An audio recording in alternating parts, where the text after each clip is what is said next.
쫓는 개돼지들의 라디오 반민특위 25회. 오늘 아침에 저희 첫째 딸이 저한테 질문을 하더라고요. 갑자기 아빠 월요일이 무슨 날인 줄 알아? 그러더라고.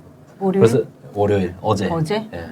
그래서 제가 심상치 않아 하는 말투로 물을 마시면서 얘기했죠. 경술국치 왜? 그러니까 오, 딸이 이랬나? 오!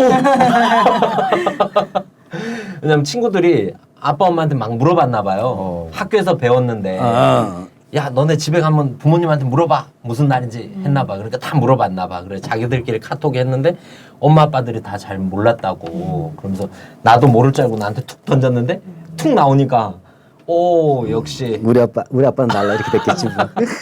그리고 또 나한테 아빠 비밀로 해 하더니 엄마한테 또 물어보더라고요. 엄마도 근데 둘 다 똑같이 얘기를 했어요. 그 엄마도 엄마 어떻게 알아 그래? 야 엄마 라디오 반민특위 했잖아. 그래. 저도 그랬거든요. 아빠 어떻게 알아 그래? 야 아빠는 라디오 반민특위 하잖아. 그러니까 그 멘트도 똑같다고. 네. 그래서 오늘 제목은 경술국치 위에 건국절 국치라고 제목을 정했습니다. 미지근했던 피가 다시 뛴다. 뜨거워졌다. 스탠딩으로 보는 줄 알았더니 다 보고 나면 사람을 일으켜 세우는 뮤지컬이었다. 기립박수를 쳤다. 다시 돌아온 뮤지컬 화순 1946을 9월 8일 8시 광화문 북측광장에서 만나보실 수 있습니다. 잊혀진 역사를 다시 기억하기 위해선 여러분의 참여와 후원이 필요합니다. 페이스북이나 텀블벅에서 뮤지컬 화순을 검색해주세요. 광장에서 만나요. 오늘 25회를 시작하도록 하겠습니다. 건국절 얘기가 지금 이미 많이 나왔죠. 저희가 박근혜 대통령 8.15 경축사와 관련해서 간략하게 이제 비판하는 방송이 한 번 나갔는데 8월 15일은 과연 건국절인가 이런 내용으로 오늘 방송을 진행하려고 합니다. 기대하십시오. 두둥. 라디오 반민특위 네. 시즌 1을 팟캐스트 주류 반열에 올려 세우셨던 전설의 그 인물이 나오셨습니다. 우리 민족문제연구소 박한용 실장님을 큰 박수로 모시겠습니다. 반갑습니다. 안녕하세요. 안녕하세요. 네, 정말 오래간만에 보네요. 네. 우리 라디오 반민특위 그 청취자분들이 뭐 바뀐 분들도 계시겠지만 뭐 근황에 대해서 많이 궁금할 것 같습니다. 그래서 근황이란 말은 너무 민망하고요. 네. 우선 뭐 건강부터 좀 쭉 예. 한번 네.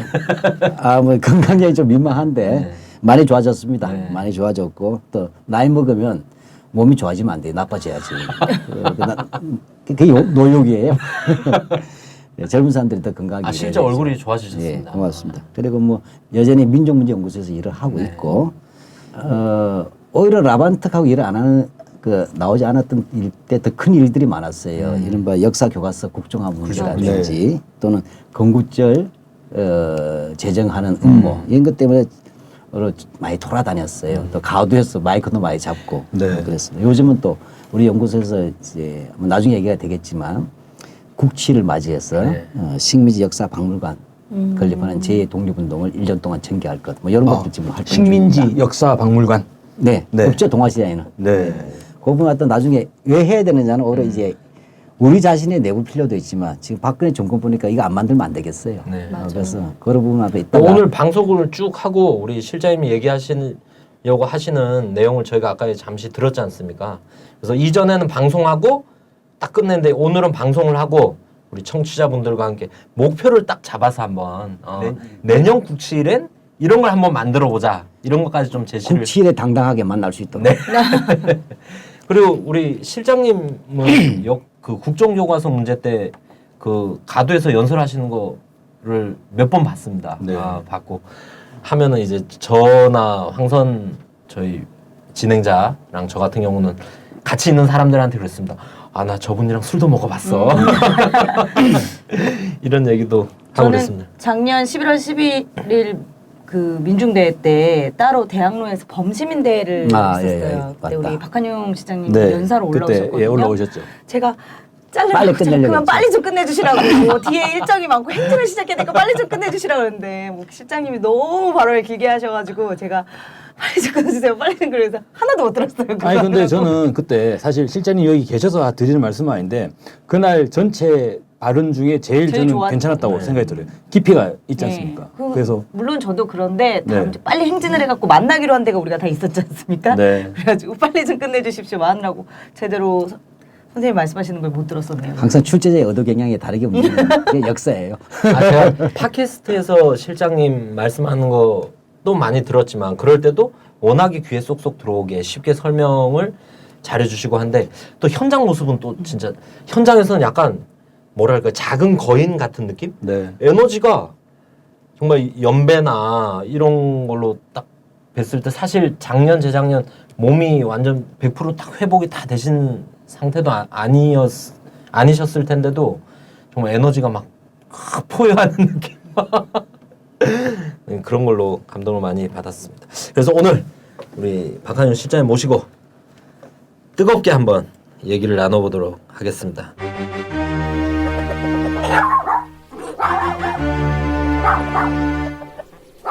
첫 번째 주제, 해방잔칫날에 분단을 선언하다. 오늘 타임머신은 8.15입니다. 8월 15일. 이 8월 15일 날 저희가 이제 통일 행사 많이 하고 해방절이다, 광복절이다 해서 전국에 모여서 이제 뭐 이번에도 시청에서 행사를 했는데 8.15 8월 15일을 어떻게 기념할 거냐, 어떻게 기억할 거냐 가지고 또 갑자기 논란이 되고 있습니다. 그래서 해방 잔칫날에 분단을 선언한 1948년 8월 15일.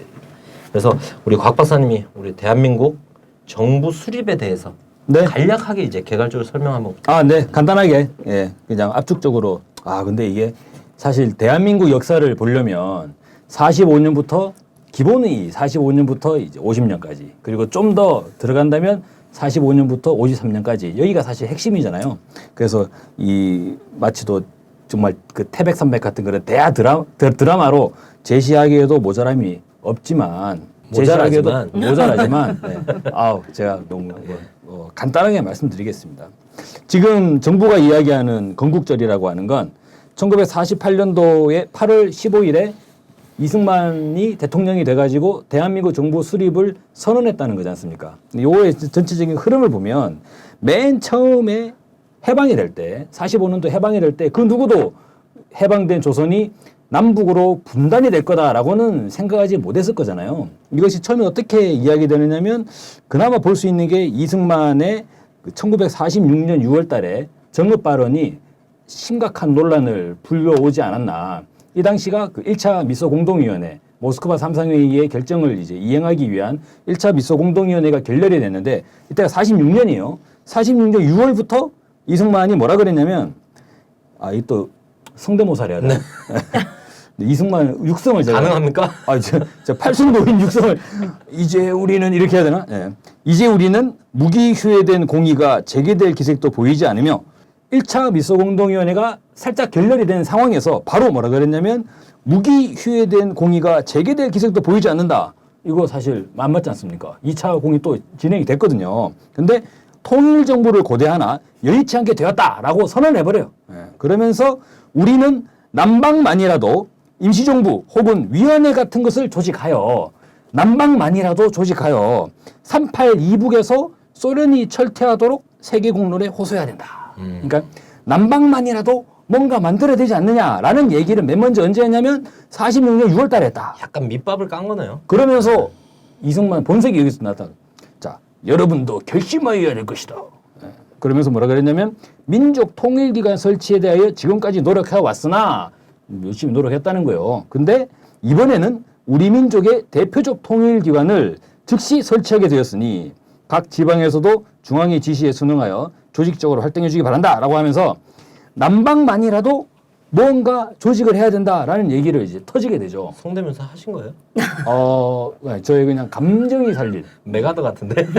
그렇습니까? 메가던 영어로 하겠지. 왜 또, 그래요. 왜 또 메가더가 또, 아무튼 어쨌거나. 네.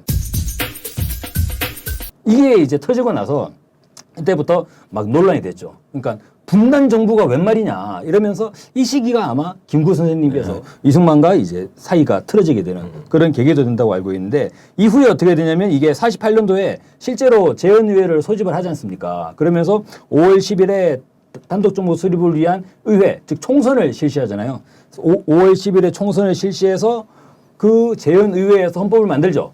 헌법을 만든 게 7월 17일. 아, 근데 우리가 이것도 재헌절 기념을 하고 있지 않습니까? 그러니까요. 7월 17일에 헌법을 만들어가지고 간접 선거에 의해서 그 재헌의회의 200명의 국회의원들의 투표에 의해 가지고 대통령으로 이승만 그리고 부통령으로 신익희를 뽑았다고 주장을 하면서 8월 15일에 1948년 8월 15일에 정부 수립을 선언을 하게 된 것이죠. 대략적인 경과는 이렇게 네. 말씀드리겠습니다.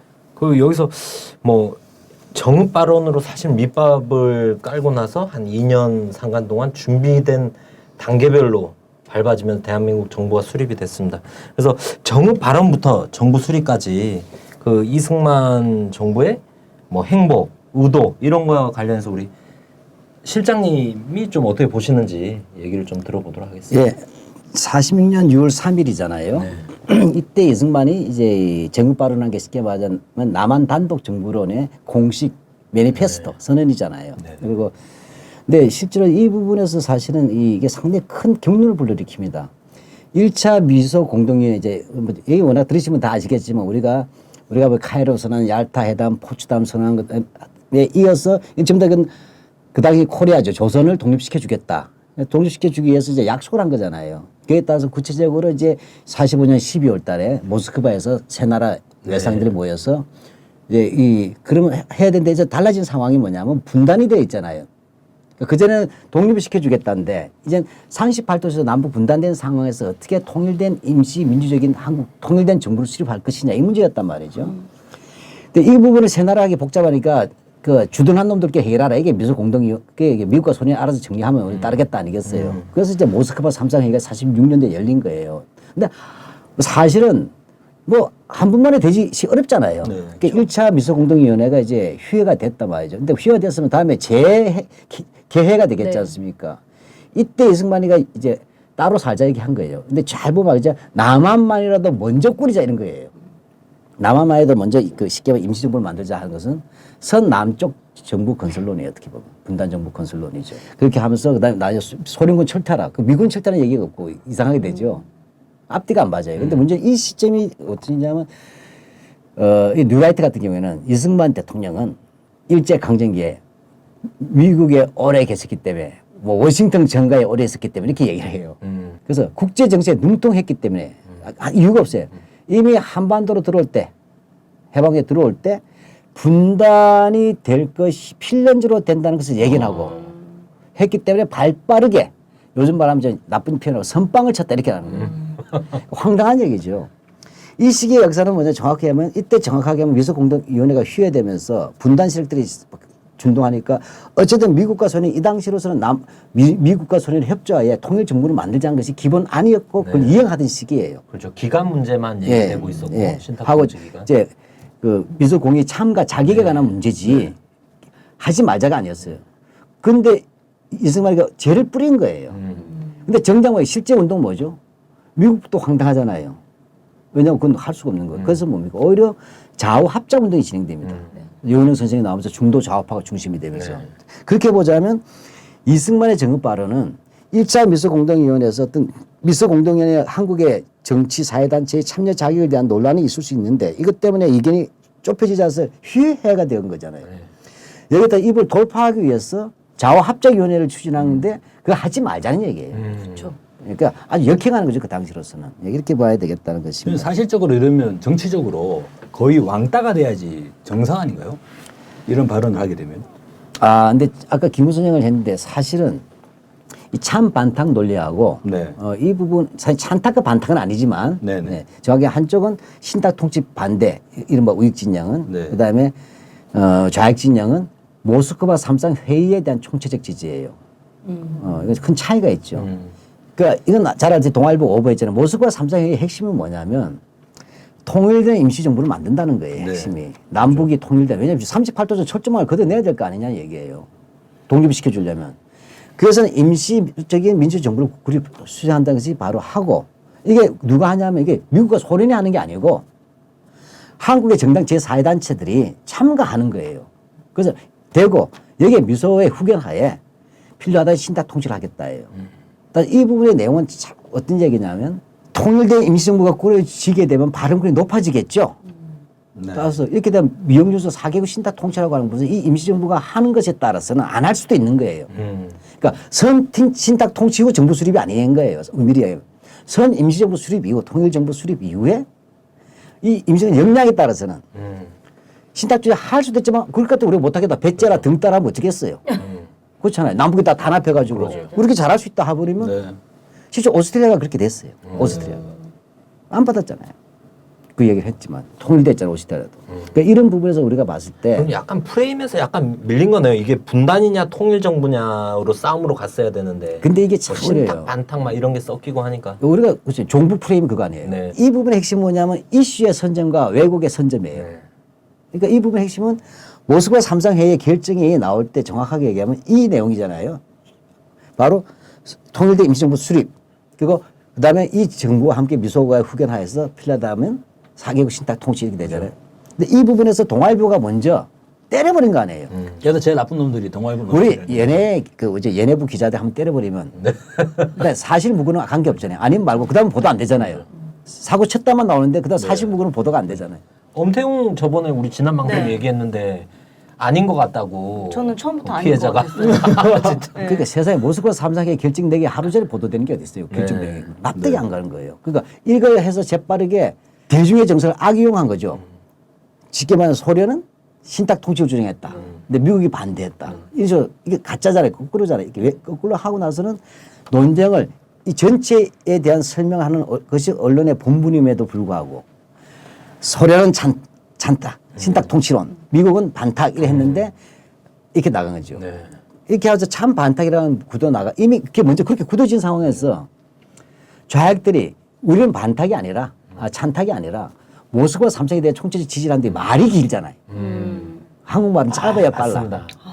사람들한테 짧게 탁탁탁 회자가 돼야 막. 근데 그렇게 하다 보니까 졸지에 뭐냐면 우익들의 선전은 참 반탁이라는 단어가 빨리 와버린 거죠. 아 그때 또 국민들이 네. 그때 또 국민이라고 그래야 인민이라고 그래야 되나? 엄밀한 그 당시 피플이죠. 인민. 네, 근데 네. 인민이라는 말 그 당시 썼는데 네. 지금은 못 쓰. 48년 뒤에 이제 가면 갈수록 그것을 이제 적성용으로 만들어버린 거죠. 당시의 인민들한테 모스크바 3상 회의를 지지한다 이 말이 얼마나 해설하기가 또 어렵습니까? 그렇죠. 또, 예. 그러니까 이렇게 됐어. 네. 근데 결정이어서 그렇지만 한국의 언론의 정도를 지켜서 이성적으로 설명해 줘야 돼. 이거는 왜냐하면 선전선동할 내용이 아니고 정확히 설명해 줘야 될 내용이에요. 그럼 이 동아일보는 어디 기관지예요, 사실상? 한국민주당 기관지잖아요. 그다음에 친일파 지주 자본가들이 제일 많았던. 바로 이들은 분단이 돼야 사는 길이거든. 그리고 이 모두 좌우 갈등으로 만들어 사는 길이잖아요. 네. 지주와 자본. 그러니까 이들이 동아일보 먼저 터뜨리면서 참 반탁 구도를 만들어버린 거죠. 예, 이런 부분에 됐다. 그 아까 종북도 마찬가지지만 참 우리가 어려워요. 그러니까 이 35년 동안 일제 식민지 지배를 받았던 그 당시 조선인 또는 한국인들이 또 5년을 또 받으란 말이냐. 그렇죠. 그렇게 이런 시간은 대중적 돼버린 거죠. 정서와 결합돼 버린 거예요. 근데 나중에 송준이 이런 사람들이 이제 한민당에서도 그게 아니라는 걸 알고 이성질 접근하다 또 총 맞아 죽어요. 이런 사람은 이거 아니구나. 실제로 저희가 또 그 시절을 이해하려면 요즘처럼 페이스북이 있고 막 SNS로 맞아. 또 올라가면 아니다 하면 뭐 한 두세 시간 만에 다 정리될 거 아닙니까? 근데 그때는 일체의 오로지 어떤 신문밖에 없었죠. 신문이나 내지는 라디오 방송도 거의 뭐 잡음 뒤집거리는 몇 마디의 이야기 라디오가 또 대체로 없지, 또 집에. 문맹민 분들이 많지 않습니까? 신문이 있다 하더라도 한자로 돼 있으면 읽을 수가 없지 않습니까? 그런데 좌합작이라는 게 그래서 안 나오는 거예요. 모스크바 3상 회의를 네. 이해하는 세력들이 그러니까 중도 좌파나 중도 우파들이 안지용조차도 이거는 그 분단을 가는 길목이 아니고 반드시 신탁 통치 아닐 수 있다라는 걸 알게 돼요. 그래서 사당 커뮤니티라고 해서 극우 정당부터 공산당부터 한국민주당 그다음에 중간파들 모여서 합의까지 봐요. 근데 돌아가서 자기 당에 보고했더니 요즘도 가잖아요. 여야가 모여서 합의하면 자기 당에 돌아가서 깨지고 그죠. 이것이 벌어진 것이에요. 안에는 쉽게 골수 극우들이나 극자들 때문에. 그래도 어찌됐든 좌우 합작을 위한 노력들이 기본 계속 있었던 있었죠. 거죠. 그래서 이제 있었죠. 제가 좀 이따 말씀드리겠지만 아까 이 이슈의 선점이라고 하고 왜곡된 선점이라는 게 갖는 게 있어요. 우리가 직접 체험한 걸로 2008년도 이른바 미국 소위 광우병 파동이잖아요. 그 당시에 많은 학생들이 값싸고 질 좋고 맛있는 미국 소고기 많이 드시라고 MB가 얘기하는 그 순간 우린 저 기분 나빴지만 아이들은 위기를 느낀 거예요. 값싸고 질 좋고 맛있다는 뜻이 뭐예요? 무슨 뜻인지 모르겠어요? 사오지. 세상에 그런 건 어떻습니까? 아니죠. 있긴 있죠. 이건 예죠. 미국 소가 그렇다며. 그 핵심이 뭐예요? 급식으로 간다는 거 알아채린 거예요. 그 당시 무상급식 이행 논쟁이 있었잖아요. 우리 애들 엄청 똑똑하구나. 그 한 명이 똑똑해서 다른 애들 어머니는 똑똑했을 거야. 아 그러네. 한 명 말면 그 다음은 다 알아. 근데 군대 아들 보낸 엄마들도 그래, 맞아. 난리가 그렇죠. 났었죠. 맞아. 군대도 급식이거든. 네, 그렇죠. 네. 네. 그렇게 되니까 어떻게 되겠어요? 그 남편을 감옥에 보낸 아내들도 난리가 났습니다. 저 감옥에 있었거든요. 안 그러셨을 감옥은 것 다 같은데요? 미국 소가 간대. 아니 저희 와이프가 편지가 왔더라고. 여보 수입되면 다 감옥으로 갈 거야. 아니 근데 예. 저도 뭐 어차피 뭐 이제 뭐 감옥 경력으로 치면 우리 진님한테 비할 바는 아니지만 제가 2008년도 가을에 들어갔거든요. 그러니까 원산지 표기가 돼 있더라고요. 맞아요. 그래서 소고기 호주산 예, 딱. 예. 제가 이 말씀의 편이죠. 핵심은 이제 다른 거예요. 이슈의 왜곡과 선점이라는 것들을 이제 신뢰 보여줘야 참 반탁이라는 말도 이해가 될 것이다. 그럼 학생들이 나갔어요. 그 학생 정확하게 학생들의 부모가 486 부모가 꼬셔서 내보낸 게 아니에요. 맞아. 그래서 우리 딸이 중학교 다니는데 아버지 나가야 된다는 거예요. 급식으로 올지도 모르는데. 그 미국서를 먹고 사실 한두 번 먹어서 광우병 걸릴 확률은 거의 없습니다. 그렇잖아요. 근데 확률을 바라보는 자체도 문제이지만 생명을. 근데 아이들 보니까 유치원 2년, 근데 어린이집 그렇게 되네요. 어린이집 2년, 유치원 1년, 초등학교 6년, 그 9년이죠. 중고등학교 6년, 15년이야. 이제 문제 다르죠. 미국서를 15년 동안 급식으로 먹을 경우에 걸리는 확률은 공포인 거예요. 그래서 유모차가 나올 수밖에 없는 거예요. 제일 많이 먹어야 되니까. 그렇네요. 근데 이 아이들이 순진해요. 그래서 교과서대로 그거를 처음엔 친 거예요. 광우병을 유발할 수 있는 미국서의 무비건한 수입을 우리는 반대한다. 따라해보세요. 예, 어렵네요. 반대한다. 분명 안 되잖아. 반대한다. 그러니까 구호는 짧아서 줬잖아요. 그러니까 아이들이 뭐라고 했어요? 처음에는 광우병을 유발할 수 있는 뭐 미국서의 수입을 우리는 반대한다. 하는데 아무도 안 따르니까 아이들 다 한 거예요. 그러니까 이제 미친 소도 있고 네. 또 하나가 우리는 미국서가 싫어요. 그렇게 한 거야. 네. 그때 어떻게 들립니까? 우리 아는 단어만 들리잖아요. 영어가. 미국이 들려요? 소가 들려요? 우리는 미국이 들리는데요. 미국 소가 싫어하면 미국이 싫어야 들려요? 아메리카. 소가 싫어요가 들려요? 미국 소. 미국이 싫죠. 예. 말해 우리는 영국 소가 싫어요 하면 소가 들렸을 거야. 근데 우리가 미국 소가 싫어하면 미국만 들려요. 그래서 그런 생각 못 해봤어요. 그래가지고 그 당시 뭐 그 수구 언론들이 어르신 큰일 났습니다. 지금 당신의 손주 손녀들이 반미가 되고 있어요. 왜 무슨 소리 했더니 80년에 광주가 났을 때는 대학생 놈들이 반미하더니 2002년에 효순이 미선인가 뭔가 교통사고 났는데 이것들이 교통사고를 가지고 반미운동하면서 중학생까지 가다가 이제 소가 무슨 죄가 있으면 소 핑계 삼아서 유모차까지 반미운동 갔대. 그래서 성질 들고 나온 거예요. 그래서 반미로 몰아붙였잖아요. 내가 봤을 때 이렇게 이슈라는 게 왜곡된다는 거지. 진실과 무관하게. 그 찬반탁이라는 단어가 갖는 아주 운율이 있잖아요. 대끼도 되고. 그렇죠. 근데 일제 식민지 지배에 처음 했으니까 이 진실을 좀 알기 위해서는 언론이 제대로 공응 역할을 해줘야 되는데 첫 보도 자체가 오보로 가고 의도적 오보였다는 거예요. 그러면 그래서 한마디로 그랬죠. 정리를 한다면 실제로는 온 우리 민족과 예. 극소수 친일 매국노들 간의 대결이었는데 그것을 매국노들이 좌우 논리를 끌어와 버려가지고 예. 그래서 우리가 해방 3년을 이제 이게 예. 나중에 건국절 이야기 연결되는 문제인데 네. 좀 재구성해 볼 필요가 있어요. 통상적으로 제가 물어봐요. 해방 3년은 그러니까 1945년 8월 15일부터 1948년 8월 15일 제1공화국 수립 또는 대한민국 정부 수립 때까지는 좌우 갈등의 시대가 맞습니까 틀립니까 하면 당황하다가도 대체로는 맞는 거 아니겠어요? 이렇게 얘기하죠. 나는 대체로란 말의 기준은 없어요. 몇 퍼센트인지 몰라. 그건 주관적인 건데 그렇게 볼 수도 있다. 그러나 따져보면 꼭 그렇지도 않다는 것을 우리가 알았으면 좋겠다는 거예요. 제가 그냥 약간은 길지만 좀 네. 요약을 해볼게요. 1945년 8월 15일부터 1945년 12월까지 그게 연말까지 이 시기는 좌우 갈등이 본질적일 수가 없었어요. 왜냐하면 일제시대 때 우리가 6.25를 했습니까? 없었죠. 뭐 우리가 공산당하고 싸웠습니까? 그렇죠. 일제하고 싸웠잖아요. 따라서 해방 직후에 최대의 가치는 기본 가치는 뭐냐면 일제 때 뭐 했냐예요. 친일청산. 친일파했냐 독립운동이냐 이거잖아요. 항일이냐 친일이냐가 기본이지. 그렇지 않겠어요. 네. 그리고 사실, 또 예. 중요한 건 그때 예. 미국이랑 소련이랑 같이 연합군 한 편이었지 그렇죠. 않습니까? 그러네. 그 국제적 합의에서 미소가 들어와 있었고 둘 다 웰컴이었어. 예. 소련군도 한양하고 미국도 한양했잖아요. 소련은 불한양, 미국은 한양 이런 식으로 된 게 아니잖아요. 북한도. 남한도 그렇고 마찬가지예요. 그 핵심은 너 일제때 뭐 했냐? 친일이냐 항이냐 아니면 파시즘이냐 민주냐. 그 형제 중에도 사회주의 한 사람이 있고 안 한 사람이 있고. 그리고 그런 사회주의에 거 대해서 안 하더라고요. 미워할 이유가 뭐가 있어요? 그렇죠. 독립운동을 한 건데. 그러니까 아니죠. 분명히 좌우 갈등의 시대가 아니고. 그건 모스크바 삼상회의가 45년 12월 달이잖아요. 이때부터 아까 참 반탁으로 하면서 친일파들이 반탁운동 하면서 우익진영이 그쪽으로 결합되다 보니까 독립운동 했던 우익진영과 친일파가 같이 모여서 반탁을 해버리면서 섞여지게 된 거예요. 이러면서 좌우로 나눠진 건 맞다는 거예요. 따라서 이 이후부터는 친일파들은 끊임없이 좌우로 가야 돼. 그래서 반탁운동은 우익의 운동이고 이것은 애국운동.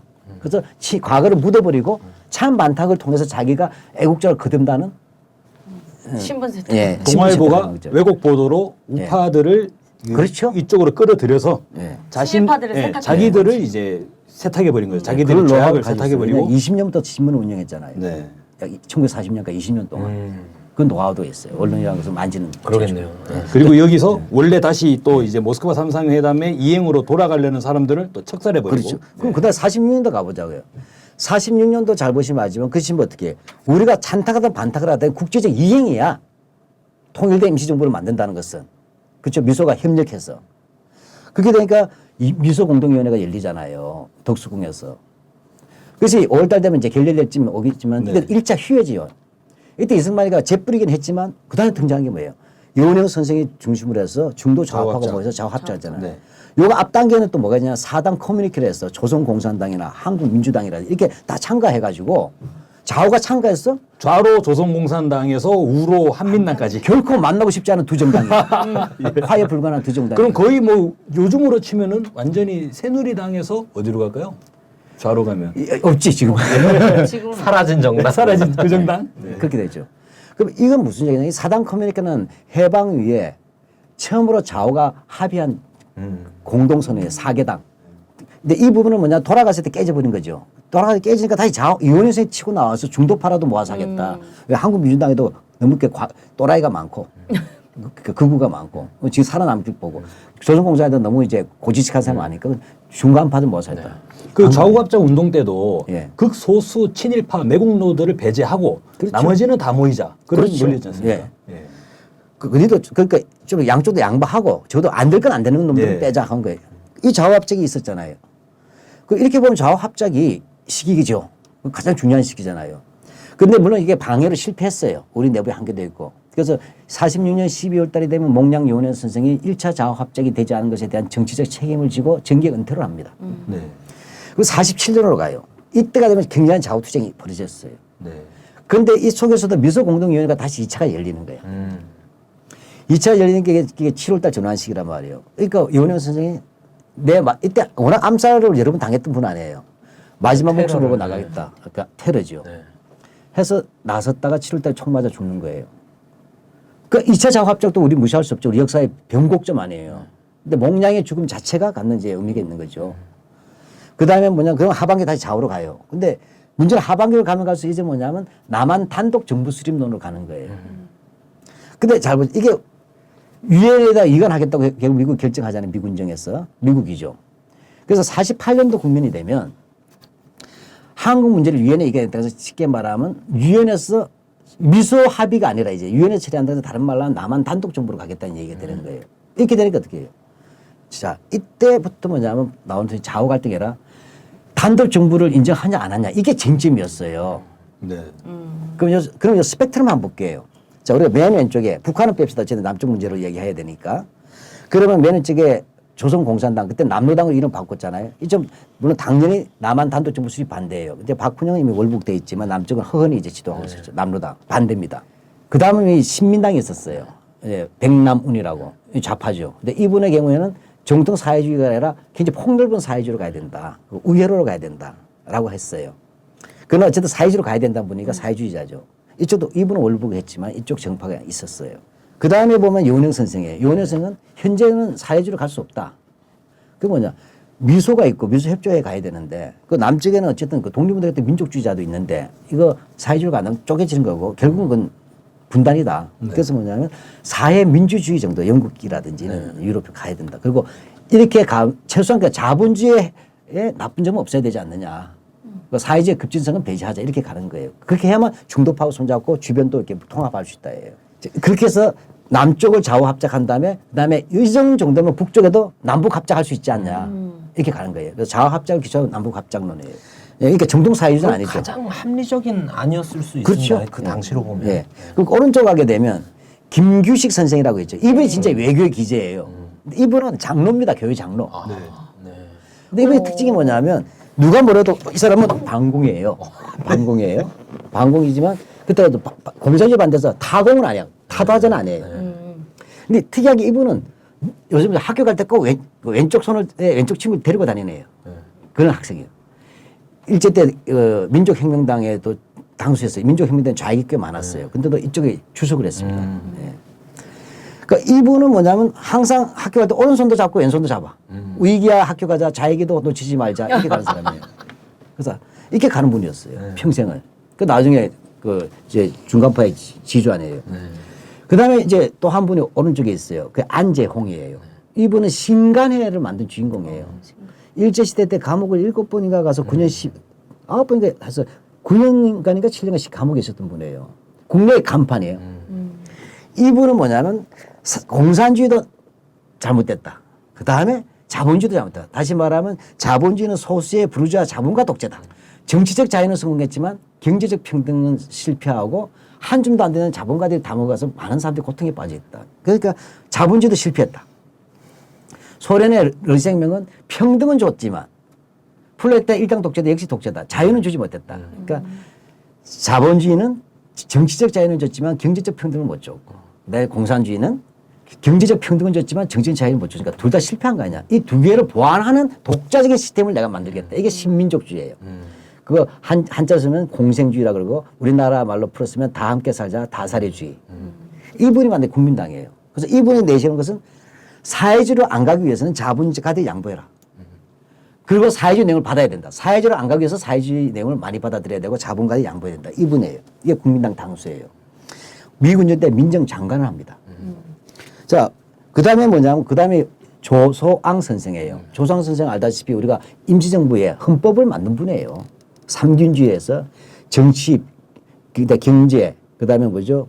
아이고, 교육. 세 가지를 다 그 평등하게 된다. 그래서 무상 의무 교육. 그 다음에 한데 이분 내용이 뭐냐면 골고루주의잖아요. 골고루주의. 뭐냐면 대기업 몰수하겠다. 대주주 몰수하겠다예요.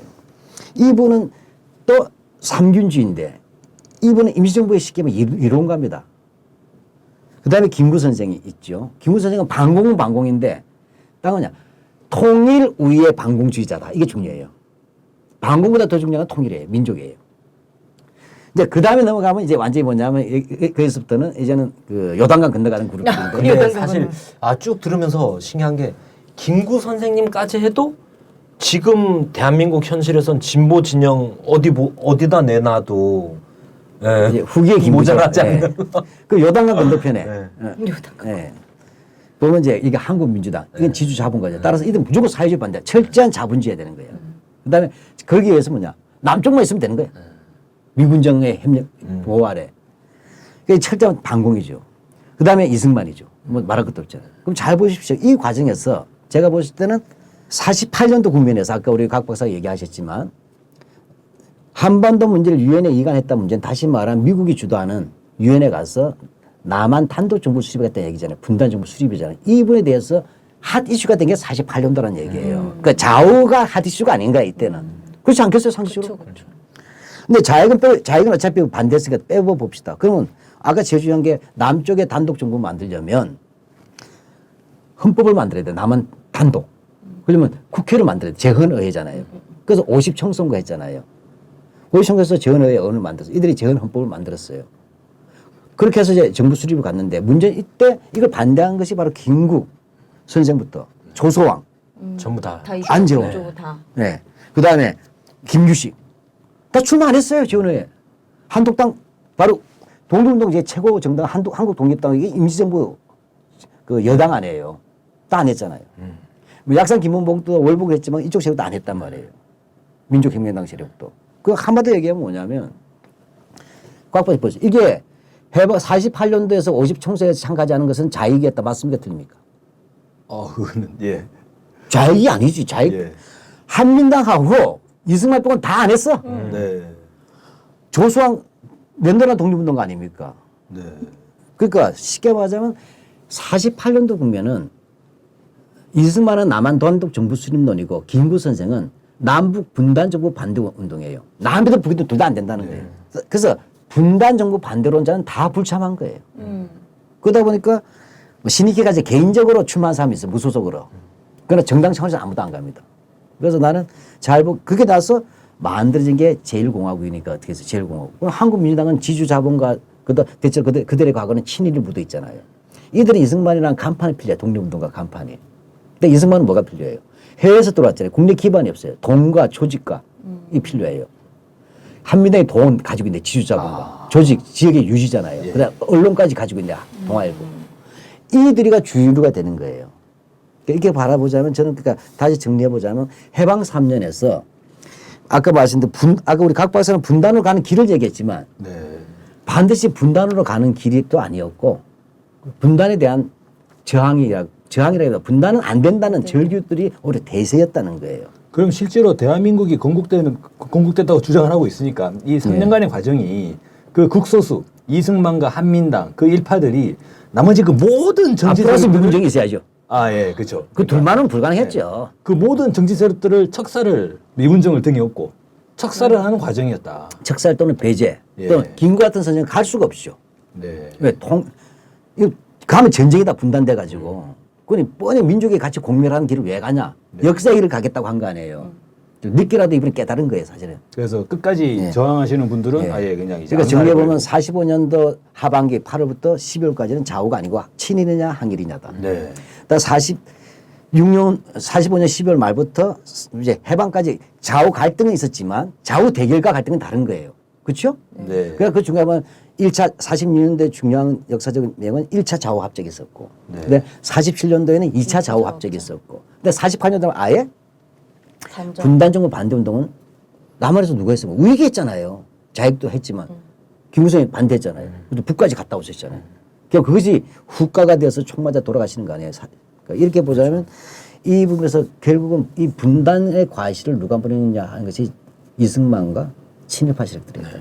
네, 그래서 그 아까 전에 말씀하신 프레임 얘기하실 때 신탁, 반탁 문제가 이제 당시 이제 너무 얘기 길었죠, 제가 미안합니다. 아니 네. 너무 재밌었어요. 딱 정리가 딱 되는 조선 민중들한테 이제 신탁 이제 찬탁 문제가 얼마나 심각하게 다가왔을까. 근데 저는 이게 동아일보가 만든 프레임, 뭐 한민당과 이승만 일당이 만든 프레임이긴 하지만 이후에 또 이게 단독 정부라는 걸로 귀결될 때 또 조선 민중들이 느꼈을 충격은 비교할 수가 없었을 거다. 그럼요. 완전 골 때리는 뭐 거죠. 상층에 이제 김구 선생님부터 이렇게 쭉 뭐 우파 정치인들, 민족주의 정치인들, 뭐 좌익 정치인들이 분단을 반대해서 절규했지만 조선 민중들은 절규 정도가 아니지 않습니까? 그러니까 이게. 상식적으로 네. 생각해봐도 그냥 수많은 정치 세력들이 있는데 이승만과 한민당 일파들이 그 또 외세, 미군정을 등에 업고 나머지 모든 정치 세력을 배제하고 제거한다는 것만 해도 이게 미친놈들 아니야? 이렇게 얘기되는 거잖아요. 그런데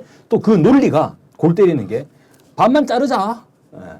아니 지금 만약에 대한민국에 있는데 만약에 내년도 대통령 선거를 하는데 저기 39도선을 기준으로 해서 대전 이남에서만 대선을 하자. 막 수도권은 막 민주당이 묻고 있으니까 대전 이남에서만 일단 다음 선거를 뽑자. 이렇게 해봐요. 뭐 어떻게 되겠어 이게. 그래놓고 이제 그 반대하는 모든 세력들을 다 쳐나간다 그러면 이거는 진짜 골 때리는 무슨 불도저도 아니고. 네. 자, 그러니까 여기서 중요한 얘기가 있어요. 우리가 보면 이제 흔히 이제 해방 공간에서 여러 가지 민중들의 저항들이 있었잖아요. 이거 지금 좌익 폭도는 몰잖아요. 흔히 말하는 제주도 4.3 문제라든지. 이게 진짜 예. 이 문제를 잘못 실제로 피해자 만나보면 그게 아니에요. 그죠. 이분들이 무슨 엄청나게 무슨 막 잡으면 봤습니까? 아니잖아요. 이 해방 공간에서 뭐냐면 이 큰 흐름들을 보게 돼서 민중 항쟁들을 보게 되면 물론 이제 좌익들도 포함이 돼 있지만 좌익이 포함된 거하고 전부가 좌익이란 말은 매우 다른 거예요. 전혀 다른 그렇죠. 예. 예. 그렇게 됐을 때 보면 제일 분노한 게 이 친일파들이 다시 주인공이 됐다는 사실 분노한 거예요. 그렇죠. 그다음 미군정이 잘해줄 줄 알았는데 못했기 때문에 분노한 건데 미군정이 왜 독립운동가보다는 친일파를 더 중용했는가에 대한 분노가 있어요. 예를 들면 우리가 대구 10월 항쟁이라고 쓰잖아요. 지금 교과서는 대구 10월 폭동이에요. 이제 46년도 10월이잖아요. 이거는 누가 보면 명백한 거예요. 40년도 10월 달이 되면 대구에서부터 시작해가지고 한마디로 얘기하면 대구 경북해서 충청 전라도까지 못 가지고 거의 휩쓸어요. 가는데 폭동인데 결과가 폭동인 거예요. 근데 목숨 거는 폭동이 왜 일어났냐 하는 원인이 역사학이에요. 그렇잖아요. 봤는데 미군정이 뭐냐면 식량이 악화되잖아요. 쉽게 말하면 경제정치 실패한 거야. 네. 도시에는 쌀이 부족하고 흉년이 떠들고 하게 되니까 미군정이 어떤 걸 했냐면 공출제도를 부활한 거예요. 농사 공출제도를 한 것은 의무적으로 쌀을 굶어도 내라는 거 아니에요. 그 도시는 배급제를 한 거예요. 그러니까 이렇게 하면서 뭐냐면 근데 농민들이 쌀이 모자란데 일제 때 공출제도가 있었잖아요. 강제 공출. 그걸 미국이 똑같이 하니까 열받잖아요. 근데 안 내놓으니까 경찰들이 와서 꼬치를 찌르고 막 강제로 뺏어가죠. 이게 일제 때 하던 짓하고 똑같아. 근데 바로 45년 전에, 그러니까 2년 전에 공출하러 왔던 일본 조선인 순사놈이 미군정 순사가 돼서 똑같은 짓을 하니까 꼭지가 돌아버린 거예요, 요즘 말로. 이래서 일어난 거예요, 사실은. 이건 뭐 해방이 아니잖아요. 그 못 살겠다, 굶어 죽겠다 이런 거예요, 그 당시에. 이게 우리가 흔히 말하는 가장 자경화됐다 해서 아직도 폭동으로 되는 시울항쟁조차도. 그래서 이거 실제로 우리가 우리 민족주의자들이 조사를 했어요. 그래서 안종 같은 사람, 민정장관한테 이분도 인정하는 거야. 중도우파잖아요. 물론 자익도 있지만 실제 근본에는 미군정의 식량 정책의 실패고 그다음에 친일파들이 여전히 뭐냐 경찰하고 있으니까 지역 민중들이 진짜 싫어한데 그런 말을 해야 돼. 은사님이. 일제 때 자기 옆집 사람인데 늘 도망다니다가 늘 순사한테 잡혀갔대요. 이제 뭐냐 보호관찰제도나 예방구국료로. 그러니까 해방이 됐는데 또 잡혀가더래. 또 똑같은 사람한테. 사람도 안 바뀌고. 사람이 안 바뀌더라고요. 똑같이. 이거 사람이 동의가 안 되잖아요. 여기 또 하나 있죠. 여기다 미군정을 등겨본 폭력, 테러리즘, 그 다음에 분단. 분단도 납득이 안 갈 거 아니에요. 이런 것들이, 이런 구조들이 분단이 기정사실화 되는 부분에서 폭발적으로 일어난 거예요. 거기서 추가되는 거는 북쪽에서 밀려 내려온 친일 세력들, 많죠. 서북청년단이나 이 세력들이 또 전면에 나서가지고 또 폭력을 끔찍하죠. 또, 예. 서북청년단. 네. 그건 무시무시한데. 요즘 어버이연합 되어 있던데. 아니, 서북청년단 재건 한다고 했어요. 네. 아, 난 그거 듣고 충격받았어요. 네. 이 서북청년단은 히라순이도 서북청년단 감찰부장 출신이에요. 우리가 아는 그 히라순이. 네. 아니 저희 어버이연합 네. 이제 나오다 보면 다 그러신 건 아니잖아요. 대부분 이제 경제적으로 어렵고 막 이런 네. 돈 때문에 나오시는 분들이 많은데 되게 열혈인 어른들이 그 중에 한 몇 분 계시거든요. 근데 네. 이쪽 통일운동 쪽에도 원로분들이 현장에서 보시면 몇 분을 찝으세요. 쟤는 서북청년단 출신인데? 왜냐면 예전에 해방 때 막 같이 현장에서 막 마주친 사람들 이런 사람들 몇 명이 또 만났네, 또 네. 만났네. 쟤 기회가 쟤. 또 만났네. 맞아요. 그런 게 있어요. 그래서 네 그렇습니다. 그래서 5월 10일 이제 48년 단선이 가까워오면서 결국은 이제 제주에서 이제 사단입니다. 대학살이 벌어지죠. 아까 그렇죠. 네. 이것도 이제 역사 교과서 국정하고 관계있어요. 그럼 실제로 이승만과 한민당이 나라 꼬라지를 개판으로 만들어 놓고 우리가 다 해먹겠다. 여기에 무슨 말이 되냐? 입맛 뻥끗하면 전부 다 죽여놓아버리고 빨갱이했다. 근데 선거 50선거도 잘 뜯어보면요. 재밌어요. 네. 과실을 한국민주당하고 그 한민당이죠. 그다음에 이승만이 먹은 건 사실인데 이 선거를 하는데 한국민주당이 인기가 없었어. 그죠. 없었겠죠. 쉽게 말하면 우리 MB 선거 때 투표는 낮은가 똑같은 거예요. 근데 투표는 강제 동원했잖아요. 했는데 한국민주당 사람이 민주당 이름 달고 나오면 떨어지는 거야. 그래서 무소속으로 나온 그러니까 무소속 나온 거야. 네. 요즘도 그렇죠. 저 나중에 복귀되면 그 뭐 새누리당 들어갈게 이런 것처럼. 근데 그것도 감춰버려. 그래서 사실 실제로 선거를 해보면 이제 한국 독립당에서도 이제 뭐냐면 독립당 공식 출마는 아니죠. 개인적 출마한 사람들이 많이 됐어요. 왜냐면 독립 그 대중이 바보가 아니잖아요.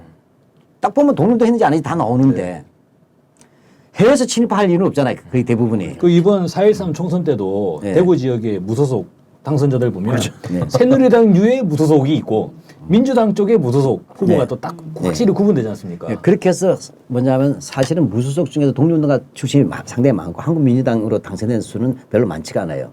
다만 한국민주당 소속됐던 사람들이 무소속 출마해서 많이 돼가지고 다시 한국민주당 들어가는 거예요.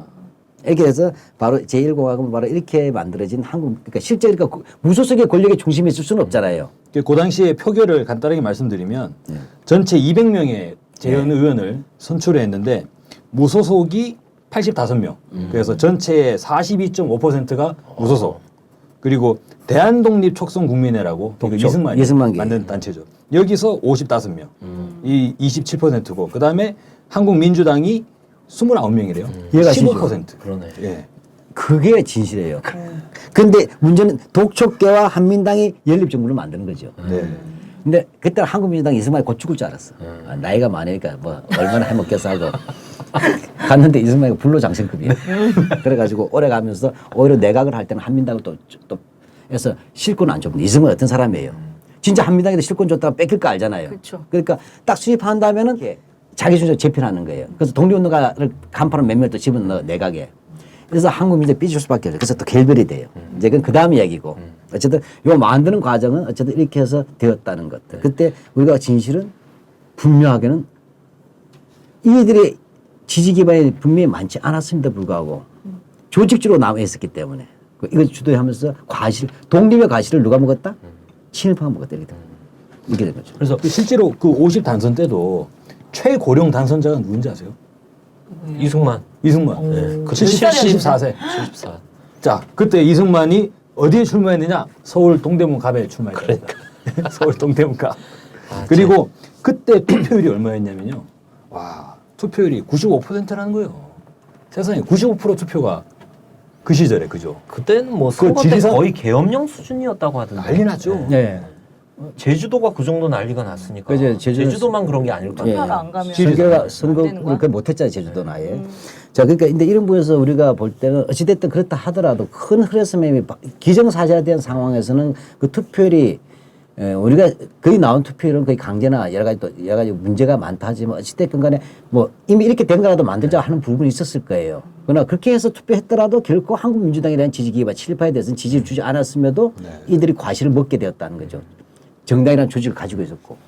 근데 또 하나 우리가 아까 기억해서 아까 좌우 갈등만의 시대가 아니라 사실은 보면 상당 부분은 분단을 막기 위한 노력이 한 번도 끊어진 적이 없다는 거. 여기는 분단을 막기 위한 운동은 좌익이 아니고 여기는 김구 선생 같은 임시정부 왜? 요인들이었다는 거죠. 그래서 국내에서는 독립됐고. 그래서 이제 상승 이제 정치인들 정치 지도자들 중에서도 말씀하셨던 대로 그런 노력들이 있었고 좌우 합작을 위한 노력, 뭐 김구 선생님부터 이런 노력들이 쭉 있었는데 또 당시 조선 민중들도 또 들고 일어난 거 아닙니까? 이런 단독 정부 수립을 막기 위해서. 이거는 뭐 상식과 비상식의 문제니까.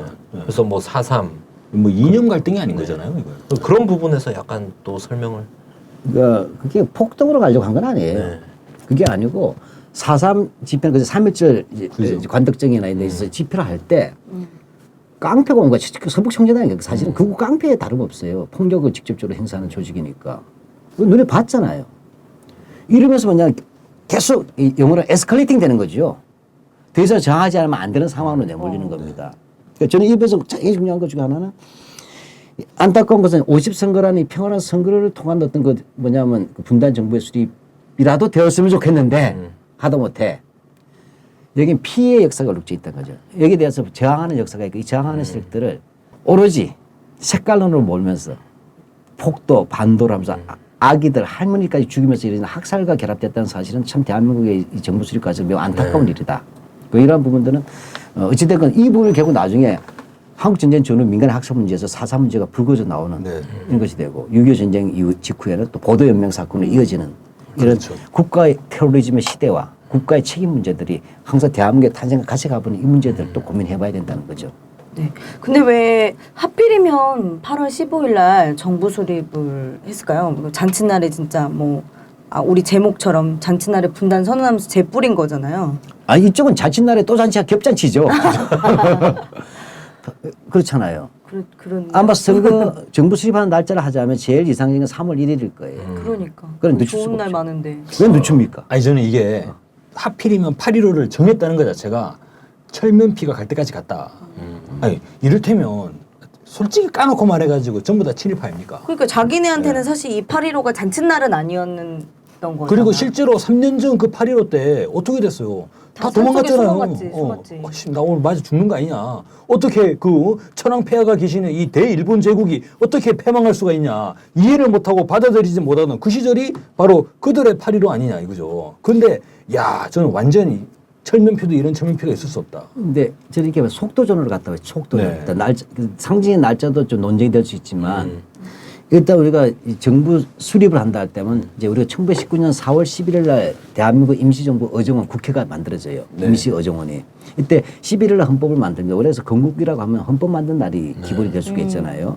정부는 그때 따른 이제 운영기구고 국가에 대한 아니면 4월 17일 날 정부 수립일 임시정부 19년 이렇게 가지고 있는데 이건 날짜에서 50선거가 50선거니까 됐어요. 그 다음에 생각할 수 있는 것이 뭐냐면 3.1 운동을 할 수가 있겠죠. 독립선, 또 미국 같으면 1776년 7월 4일이 독립선언 기념일이잖아요. 네. 뭐 정부 수립은 훨씬 달라지죠. 그런데 이게 전부 다 끝난 거예요. 지나갔어요, 이미. 나하고 봤을 때 날짜 태기를 할 때 45년 8월 15일에 어쨌든 해방 또는 광복이니까. 근데 광복이라는 말 안 썼어요. 49년대 그걸 지정됩니다. 8월 15일. 그전에 해방이라는 말을 써요. 해방. 해방절. 예, 해방절 또는 해방이라 불렀어요. 그러다 49년대 와서 국무회의인가 국회에서 광복절로 만드는 거예요. 45년 8월 15일을 광복절로 하고 동시에 48년 8월 15일에 또 같이 기념해 주는 의미를 넣었던 거예요. 근데 그렇게 하니까 그러면 우리가 45년 8월 15일에 해방된 날을 정부 수립한 게 맞겠다고 하는 날짜를 맞춰서 시점에서 딱 봤을 때 했고 그렇게 했을 때 해방에 가시는 당연히 이 날짜를 같이 가는 거죠. 그 약간 묻어간 것도 있었을 것 같아요. 왜냐하면 이때 이승만 정부가 와 이렇게 해서 대한민국의 나라를 세우겠습니다. 이렇게 자신 있게 나간 게 아니라 뭐 아까 뭐 정읍 발언 때도 나오지만 약간 눈치를 보는 거잖아요. 분단을 막 공격적으로 분단 정부를 세우자 이렇게까지는 못 가는 거고 해방절 때 임시로라도 우리가 아니 원래 얘네들은 원래 임시로 하려고 그랬죠. DNA 자체가 눈치 보는 DNA밖에 없어요. 지금도 뭐라 그래요? 지금도 국가 위기 상황이라 어쩔 수 없다. 북한이 핵을 가지고 있는 건 어쩔 수 없다. 맨날 이렇게 어쩔 수 없다는 논리로 나오고 있지 근데 않습니까? 하여튼 이쪽은 영어로 하면 더 sooner the better였어요. 빠르서 좋잖아요.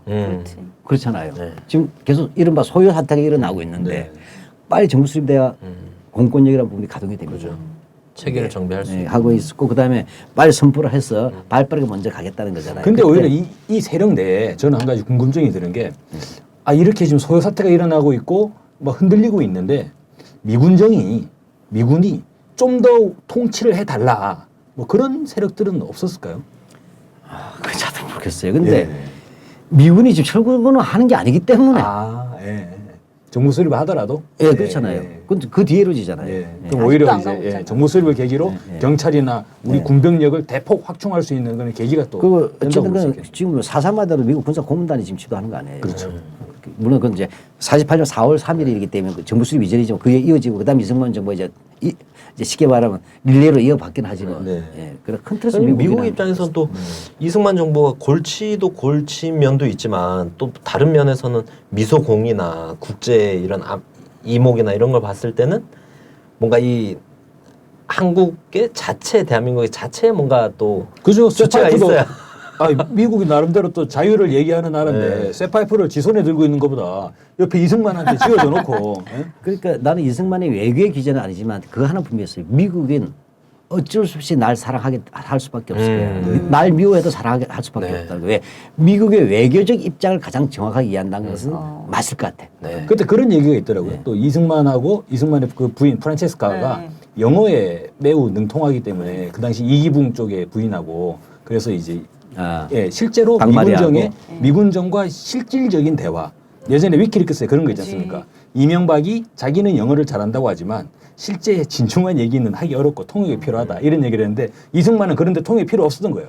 네. 그래서 이제 둘만이 직접 만나가지고 그게 대단히 중요한 게. 이게 됐다는 거죠. 당시엔 더 중요했을 그래, 거예요. 당시에 당시에는 영어 할 줄 아는 사람 별로 예를 없었을 들면 거 이제 아니에요. 박헌영 같은 경우도 영어 통역 중간에서 누가 의도적으로 해줬어야 되는. 외국에서 통역해가지고 나중에 언론 보도에서 박헌영과 항의하고 그런 적도 있었어요. 그런 것도 있고 하니까 뭐 또 영화 하면 또 낭낭클럽도 빼놓을 수는 없는데 그 다음 게 낭낭클럽 그렇게 되고 핵심은 이 부분에서 결과적으로는 미국의 국익이가 미국의 이해란 부분에 대해서는 이승만이 정통한 건 사실이에요. 그러니까 내가 아무리 쉽게 말하면 진짜 그랬을 거야. 요즘은 미국에게 아무리 개겨도 미국 난 못 버려. 아, 요즘은- 왜? 미국이 좀 가장 강력하게 대변하면서 있는데. 요즘 그걸 요즘 구글 동시 통역기 이런 게 있어 버리니까. 아 근데 안 되더라. 나 해봤더니 그걸로는 안 되겠더라. 네, 어찌됐든 요즘은 기본 상식 아닙니까? 영어 해석하는 거는. 아, 네. 그래서 뭐 이렇게 재수가 없을까? 우리 해방 잔칫날에 분단을 선언하게 된 과정 이런 거를 좀 살펴봤습니다. 이거를 이해하시잖아요. 내가 이 만들어질 때 한국민주당 하면 그 당수가 김성수잖아요. 동아일보와 동아일보 사주. 내 모교인 고려대학교와 연관되는 하고 그다음에 이승만이잖아요. 그러니까 교학사 교과서 알죠? 네네. 또 그저 2008년에 뉴라이트가 맡은 대학 교과서. 그다음 이것을 뺏겨 적었던 교학사 고등학교 역사 교과서에 보면 특히 교학사 교과서 보면 일제 말 국내의 독립운동에서 국내 독립운동의 마지막 페이지가 김성수예요. 그리고 거기에 보면 김성수를 국내 독립운동의 마지막 페이지가 느닷없이 나서 한 것도 없는데 근데 뭐라 했을까? 뭐라고 넣어놨어요? 이승만이 하는 미국의 소리 단파 방송을 몰래 들었다가 나와. 뭐야? 근데 그 옆에 페이지는 해외에서의 마지막 독립운동인데 이승만이 나와요. 한 페이지 전체가. 근데 그래서 이승만이가 승인운동했는데 실패했다가 나오는데 밑에 그 옆에 쉽게 말하면 김성수 박스 옆에 나란히 이승만 박스가 있어. 그 옆에 뭐냐 이승만의 단파 방송 내용이야. 아, 그래. 이게 일제 말기예요. 무슨 말인지 알겠죠? 이 그러니까 일제 말기의 교학사 교과서가 일제 말에 국내 독립운동할 때 국내 마지막 독립운동을 김성수를 넣고 한국민주당이잖아요. 훗날. 그다음에 그 옆에 페이지에 그걸로 해외 이승만을 마지막 독립운동 연결시키고. 이승만을 딱 넣고 나왔다. 이 사실 자체가 벌써 무슨 말이에요? 제1공화국을 전제하는 거예요. 실제로 이들이 그렇게 일제로 독립운동을 쪼그라뜨려 버리면 전체 우리 민족의 독립운동 자체가 완전히 조락해 버리는. 그러니까 그거 둘이 다 했다는데 내용이 없어. 아, 그 말해서 뭐예요? 요즘에 뭐 유석춘 교수라는 뭐 그 사람 뭐 임시정부가 외국인들이 세운 거라고 말하고 다니는 말. 아, 그것도 우리 이부에서 진짜 지금 정말 침뱉을 이야기인데. 네, 위브에서 한번 침 뱉으면서. 네, 일부는 이제 마무리 해야 되는데 그 교과서 얘기하니까 교과서에 저는 국정 교과서가 아니라 국사 교과서는 제목을 신추 선생님 그 말씀 있잖아요. 있는 나라 팔아먹은 이완용보다 없는 나라 팔아먹은 네. 이승만이 더 큰 역적이라고 이거를 그냥 교과서 제목으로 탁 박아놓고 해야 되는데 네 2부에서 다시 뵙겠습니다.